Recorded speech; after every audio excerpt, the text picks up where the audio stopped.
இவர் கோவமா இருந்தா என்னவா சமாதானப்படுத்துவீங்க? எப்படி சமாதானப்படுத்துவீங்க? அவர் கோவமாக இருக்காருனாக்க நான் வந்து அடங்கி போயிடுவேன், அதை பொருட்படுத்த மாட்டேன். ரைட்டு, சாப்பிடாம போகிறேன்னா சமையலை பண்ணி வச்சுட்டு கொஞ்ச நாள் பார்ப்பேன், வராரான்னு பார்ப்பேன். வரலன்னா நானும் சாப்பிட மாட்டேன். அவர் வந்து சாப்பிட்ட பிறகு தான் நானும் சாப்பிடுவேன்னு. இந்த 55 வருஷத்தில் எத்தனையோ எங்களுக்குள்ள பிரச்சனைகள் வந்திருக்கு.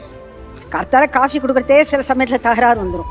ஏன்னா நானும் வேலைக்கு போயின்னு இருந்தேன், 3 குழந்தைகள், ஜாயின்ட் ஃபேமிலி, பெரிய ஃபேமிலி எல்லாமே இருந்தது.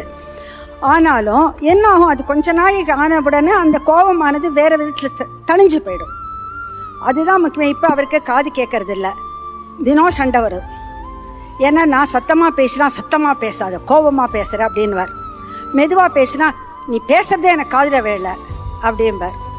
அதனால் அதை நம்ம எப்படியோ அட்ஜஸ்ட் பண்ணிவிட்டு அந்த விஷயத்தை அவருக்கு கன்வே பண்ணி தான் ஆக வேண்டியிருக்கு. அதனால் எந்த மேரேஜ் ஆகியிருந்தாலும்